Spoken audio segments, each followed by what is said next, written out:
पनवेल महानगर पालिका चुनाव का बिगुल बज चुका है। हर उम्मीदवार इस चुनाव के अखाड़े में पूरी तरह तैयार है।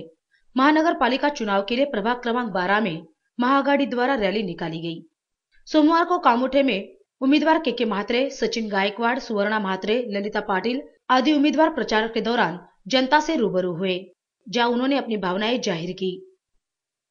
क्रमांक 12 मधून अनुसूचित जाती प्रभाग क्रमांक अ मधून भारतीय शेतकरी कामगार पक्ष, राष्ट्रीय काँग्रेस आणि राष्ट्रवादी काँग्रेस पार्टी या आघाडीतनं के म्हात्रे साहेबांनी मला या ठिकाणी प्रभागामधून उभा केलेला आहे। प्रभागामधील असलेल्या सेक्टर 12 मधील सर्व रहिवाशांना माझी विनंती आहे, या ठिकाणी शेतकरी कामगार पक्षाने वेळोवेळी लोकांच्या सोसायटीची कामं, त्याचबरोबर लोकांची असलेली ड्रेनेजची कामं, त्याचबरोबर सोसायटीचे सीसीटीव्हीचे कॅमेरे अशी भरपूर कामे न सांगतील अशी एवढे कामे शेतकरी कामगार पक्षाने या ठिकाणी केलेली आहे। येथील आमदारांनी फक्त आश्वासनं दिलेली आहेत, आपल्याला माझं ओपन आणि ओपन। येथील आमदारांनी आपण आपल्या इथल्या आमदारांना विचारा, आपल्या सोसायटीचं कुठलं काम केलंय का।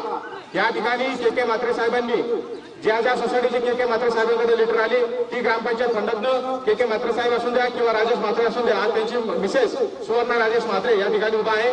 ज्या लोकांनी आपली कामं केलेली आहेत, जे लोकांनी आपल्या सोबतीला नेहमीच आपल्या सोबत होते, अशाच लोकांना आपण या ठिकाणी निवडून द्यावं अशी मी आपल्याला विनंती करतो।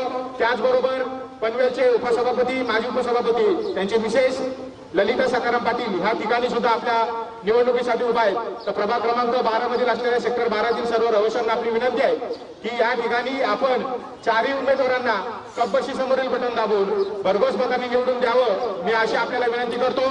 मी स्वतः सचिन शाहजी गायकवाड, त्याचबरोबर किशोर काशीनाथ म्हात्रे, त्याचबरोबर राजेश म्हात्रे यांची मिसेस म्हणजेच या ठिकाणी कामोठेमध्ये असलेले सरपंच बेबीताई म्हात्रे यांची सून, त्यांच्या सुद्धा कबशी समोर असलेले बटन आपण दाबायचंय।